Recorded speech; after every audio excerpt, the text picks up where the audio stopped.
childish game? Do you ever feel the same? Well, maybe we could change, turn the ship another way, feel it in the darkness. Bonjour à tous, j'espère que vous allez bien. Je vous retrouve dans cette vidéo pour vous parler du drama Descendant of the Sun, que vous connaissez sûrement déjà si vous êtes fan de drama comme moi. Et du coup, en fait, j'ai déjà regardé ce drama il y a quelques années quand il est sorti, et j'avais plutôt bien aimé. Et récemment, j'ai eu l'occasion de le regarder de nouveau. Et je me suis rendu compte de quelques petites choses par rapport aux représentations de genre dont je voulais vous faire part dans cette vidéo. Donc je vous ai fait 10 points que j'ai remarqués sur les représentations de genre. Du coup, le premier point, c'est qu'il y a deux mondes très séparés. Il y a le monde des femmes d'un côté et le monde des hommes de l'autre. Il y a le monde des hommes qui est le monde militaire, qui est le monde guerrier, où les hommes ils se battent, où les hommes ils vont faire des missions, ils vont à la guerre. Et de l'autre côté, il y a le monde des femmes. Et le monde des femmes, c'est le monde du care, c'est le monde du soin, c'est le monde médical. Là, dans ce monde-là, il y a principalement des femmes, mais il y a aussi des hommes.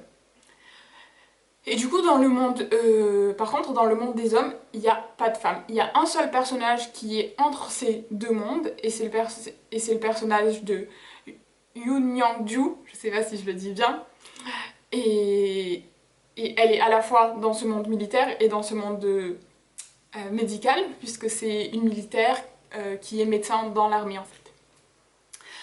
Et du coup, en fait, ça reconduit en fait beaucoup l'association qui existe du féminin avec le care, avec le soin. Donc je vous explique vite fait ce que c'est le care pour ceux qui ne connaissent pas. En fait, le care, c'est l'activité de soin. Et l'activité de soin, en fait, elle est définie culturellement. Donc elle peut changer d'une culture à une autre. Et on va dire que par exemple, ce qui illustre très bien ce que c'est l'idée de care, c'est le maternage. Dans notre culture, on a tendance à voir le maternage comme un peu l'idéal du care. Le care, c'est une activité qui est plutôt dévalorisée socialement, puisque c'est une activité qui est généralement associée au privé. Notre société, elle a plus tendance à valoriser la réussite publique, la rationalité, l'autonomie. Et du coup, le care, c'est un petit peu les qualités opposées. Du coup, forcément, c'est socialement dévalorisé par rapport à ces autres qualités que j'ai mentionnées. Et le care qu'on attend des hommes, il est légèrement différent. Ça se limite plus à la réussite de leur projet, dont le prendre soin de la famille peut faire partie. Et en fait, j'ai l'impression que ces stéréotypes de séparation du care masculin et du care féminin, il est reconduit dans ce drama puissance 1000. C'est-à-dire que bah, du coup les hommes, au lieu de prendre soin de leur famille en la défendant contre les intrusions extérieures, tout ça, ils vont prendre soin de leur pays. Et les femmes, du coup, elles vont soigner les personnes malades et tout. Après, je suis d'accord, c'est à nuancer parce qu'elles ont quand même un travail qui est prestigieux, qui est celui de médecin, elles sont quand même dans le monde extérieur. Donc c'est pas forcément associé à la sphère privée, pour le coup, mais c'est quand même associé au care. Le deuxième point, c'est que les physiques sont hyper normés. Alors c'est vrai pour les physiques des femmes et les physiques des hommes. Les hommes, ils sont musclés, ils sont minces, ils sont jeunes, ils sont beaux. Et les femmes, c'est pareil, elles sont jeunes, elles sont belles, elles sont minces. Voilà. Ça, c'est la majorité des personnages féminins qui apparaissent. En tout cas, c'est les personnages principaux, ils sont comme ça. Voilà. Ensuite, le point numéro 3, c'est le modèle de l'amour, en fait. Il y a un modèle d'amour conflictuel qui est un peu fatigant, parce que on le retrouve dans beaucoup de dramas, et c'est assez cliché pour être agaçant, en fait. Pour quelqu'un qui regarde autant de dramas comme moi. Le point numéro 4, c'est la rivalité féminine. Je trouvais qu'il y avait beaucoup de rivalité féminine dans ce drama, même si bien sûr il y a aussi des amitiés, je dis pas du tout le contraire. Mais je trouvais qu'il y avait une forte présence de la rivalité féminine, à la fois sur le terrain des relations amoureuses et sur le terrain du coup du travail, puisque le personnage principal, donc Kang Mo-yeon, elle est en rivalité avec sa collègue qui est totalement superficielle et bête et pas douée dans son travail pour avoir une promotion. C'est sa collègue qui a la promotion parce qu'elle a des bonnes relations familiales. Et bon, déjà, le personnage est hyper cliché en lui-même. Et ensuite, du coup, il y a cette rivalité entre ces deux personnages. Et en dehors de ça, il y a aussi une rivalité entre Kang Mo-yeon et son ancienne camarade de classe, Myung-ju. Par rapport, en fait, la rivalité, on la voit pas dans le temps présent, enfin elle existe encore dans le temps présent du drama, mais elle remonte en fait à un temps qui est seulement mentionné, où les deux étaient en compétition pour l'amour d'un homme. Voilà. Du coup, voilà, je trouvais ça assez fatigant de mettre comme ça, de manière aussi cliché, les femmes en situation de rivalité dans ces deux terrains. Ensuite, le point numéro 5, c'est les scènes énervantes. Alors, je sais pas si vous aussi vous avez des scènes qui vous ont bien énervé dans ce drama, mais moi, il y a 2 scènes qui m'ont bien énervée. Alors, la première, c'est quand Myung-joo, elle va dans l'hélicoptère et que son ex, il descend de l'hélicoptère, qui se croisent comme ça, et que son ex la prend dans ses bras, et qu'elle elle tape sur son torse comme ça en pleurant. C'était hyper énervant, parce que c'était hyper cliché, et c'était hyper fatigant de voir ça encore. Et sinon, l'autre scène que j'ai trouvée bien énervante,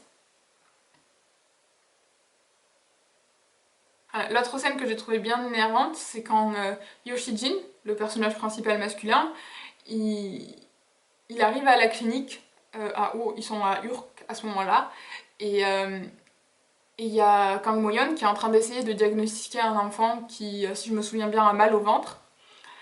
Et elle et son collègue, ils essayent de le diagnostiquer, et bon voilà, ils font des hypothèses, tout ça, tout ça. Et il y a Yoshijin du coup qui arrive, et qui le diagnostique comme ça. Et comme par hasard, il a raison. Le mec n'est pas du tout médecin, c'est un militaire, et sous prétexte qu'il connaît bien la situation des enfants ici, tout ça, enfin la situation, sous prétexte qu'il connaît bien les conditions de vie ici, c'est lui qui sait mieux que le personnage féminin principal qui est responsable de toute la mission médicale à Urk, il sait mieux que elle quelle maladie il peut avoir. Moi j'ai trouvé ça hyper dérangeant qu'ils viennent et qu'ils sachent mieux faire son travail qu'elle en fait. Genre j'ai l'impression que ça disait oui les mecs sont qualifiés dans tous les domaines de toute façon, plus qualifiés que les femmes, ils peuvent se permettre de se mêler de leur travail ils sauront mieux de toute façon que elle, même si elle a fait des études pour, même si elle a travaillé dans ce domaine depuis hyper longtemps. Genre j'ai trouvé ça absurde que elle puisse pas y penser en fait dans la trame narrative. Elle aussi elle sait qu'on est à Urk, elle aussi elle sait qu'il y a des conditions de vie différentes, elle aussi elle a vu les conditions de vie des enfants, donc elle aussi elle est capable de le faire. Mais du coup là dans la trame narrative du drama, ils ont fait en sorte que ce soit le mec qui vienne et qui lui apprenne en fait son travail et j'ai trouvé ça énervant. Point numéro 6 qui est aussi assez énervant de mon point de vue, c'est que le personnage principal féminin il est toujours protégé par le personnage principal masculin. Donc à plusieurs occasions, Kang Mo-yeon elle est en danger et c'est Yoshijin qui vient la sauver. Voilà, donc pour moi ça reconduit le stéréotype de la femme fragile qu'on a besoin de protéger.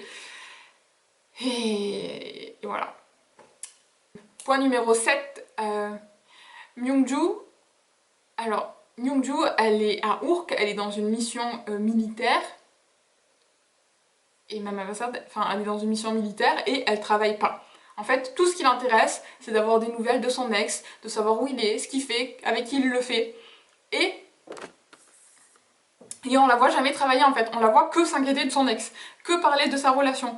Et c'est assez agaçant, parce que j'imagine que si elle est là, c'est qu'elle a du travail à faire, mais on montre pas son travail, on met pas en valeur ce qu'elle peut apporter dans le cadre de sa mission. On met juste en valeur en fait le fait qu'elle est complètement irresponsable par rapport à son travail parce qu'elle est complètement absorbée par ses relations amoureuses. Pour moi ça reconduit le cliché des femmes qui savent pas contrôler leurs émotions en fait, contrairement aux hommes, et qui du coup vont pas savoir faire leur travail correctement. Leur travail il va être impacté par leurs émotions parce qu'elles savent pas les gérer. Et du coup c'est assez agaçant. Point numéro 8, le plafond de verre. Alors, voilà, il y a plein de femmes qui ont des emplois différents, à des niveaux différents. Et le truc c'est que les plus hautes positions hiérarchiques au sein de l'hôpital, donc qui est quand même un monde plutôt féminin, elles sont toutes occupées par les hommes. Alors vous allez pouvoir me dire que c'est plutôt réaliste parce que c'est vrai que les femmes elles occupent pas forcément, même encore aujourd'hui, les positions les plus importantes hiérarchiquement en Corée.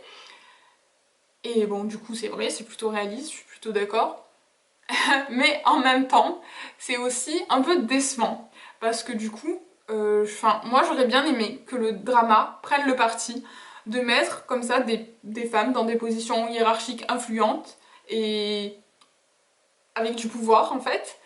Et même si c'est pas forcément ce qu'on retrouve le plus souvent, déjà ça existe, Et en dehors de ça, ce serait aussi une façon de dire, ben voilà, vous pouvez, ça existe, vous pouvez, et de donner cette impression que c'est normal en fait. Je pense que les séries, elles ont cette possibilité de normaliser certaines choses pour les personnes qui les regardent, et j'aurais trouvé ça bien que cette série, elle prenne ce parti pris d'essayer de normaliser la présence des femmes dans des positions importantes hiérarchiquement. Ensuite, le point numéro 9, c'est le harcèlement sexuel. Alors, il y a une scène de harcèlement sexuel qui est représentée, c'est quand le directeur de l'hôpital invite Park Mo-yeon dans une chambre d'hôtel. Alors, on va dire que c'est positif de représenter du harcèlement sexuel, parce que c'est une des choses auxquelles une femme peut être confrontée dans sa vie de tous les jours, dans sa vie au travail aussi. Donc c'est plutôt intéressant de le mettre en scène, mais en même temps, c'est aussi dérangeant. Alors c'est dérangeant, pas de manière générale, c'est dérangeant dans la manière dont c'est mis en scène ici. Parce que la manière dont c'est mis en scène ici, elle questionne même pas ce que cet homme a fait. À aucun moment on mentionne que ce qu'il a fait c'est mal. À aucun moment il y a d'autres personnages que le personnage principal qui condamne ce qu'il a fait. À aucun moment il est mentionné qu'en fait c'est illégal ce qu'il a fait et que c'est punissable par la loi. C'est juste pas mentionné. Et à aucun moment il est fait mention de l'hypothèse qu'elle puisse avoir un recours légal contre lui en fait. Et ça c'est assez agaçant. Puisque ça fait apparaître le harcèlement sexuel comme relativement normal, comme quelque chose qu'on peut laisser passer en fait. Et ben non, c'est pas normal. Je voulais finir avec le point numéro 10 sur du positif, en vous disant un peu ce que j'ai trouvé quand même intéressant en termes de représentation de genre dans ce drama. Alors, il y a le fait que Pyu Ji-soo soit une femme handicapée, du coup c'est intéressant en termes d'inclusivité de représenter une femme handicapée, mais c'est aussi dommage que l'actrice qui incarne Pyu Ji-soo soit pas vraiment handicapée. Je pense que ils sont pas allés au bout de leur démarche d'inclusivité, ça aurait été beaucoup plus inclusif de vraiment laisser une opportunité d'emploi à une personne qui est factuellement en situation de handicap.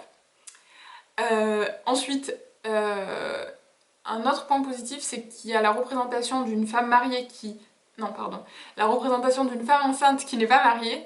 Donc cette femme, c'est Jang Hee-eun, donc elle n'est pas mariée, mais elle est enceinte. Bon, après, elle s'est fiancée du coup avec son petit ami et elle va se marier avec lui. Mais elle est, au début, en tout cas, du drama, elle est enceinte et elle n'est pas mariée. Et j'ai trouvé ça assez rare dans les dramas coréens pour être souligné et assez innovant. Ensuite, un autre truc cool, c'est la relation justement de Jang Hee-eun avec sa belle-mère, qui est plutôt gentille avec elle et qui prend plutôt soin d'elle. Alors que d'habitude, les belles-mères dans les dramas coréens sont représentées comme plutôt abusives avec leur belle-fille et plutôt méchantes en fait. Et là, c'est pas le cas, même si même si la belle-mère est hyper riche et que son fils il est hyper riche, tout ça, elle n'est pas du tout abusive avec sa belle-fille. Et du coup, c'est plutôt cool de changer un peu de ces représentations clichés de la belle-mère abusive. Un autre truc que j'ai trouvé cool, c'est qu'il y ait une amitié qui se construise entre les rivales, donc entre Kang Mo-yeon et Myung-joo, qui est une amitié qui se construise entre Myung-joo et Kang Mo-yeon. J'ai trouvé ça super cool de voir que voilà, les deux personnages évoluent dans leur relation et qu'elles deviennent amies. Et pour finir, je voulais savoir si vous aussi, il y avait une scène qui, comme moi, vous avez une ou plusieurs scènes qui, comme moi, vous avez dérangé, énervé. Ça peut être aussi un personnage ou un moment. Et si, au contraire, il y avait des scènes ou des personnages que vous avez trouvé plutôt innovants en termes de représentation de genre, intéressants ou même empowerants. Voilà, je serais curieuse de savoir. En tout cas, je vous remercie de m'avoir écouté et je vous dis à une prochaine fois. Gros bisous. Right into those jagged cliffs, yeah. Some say we've always been insane. Hey, life's a foolish game.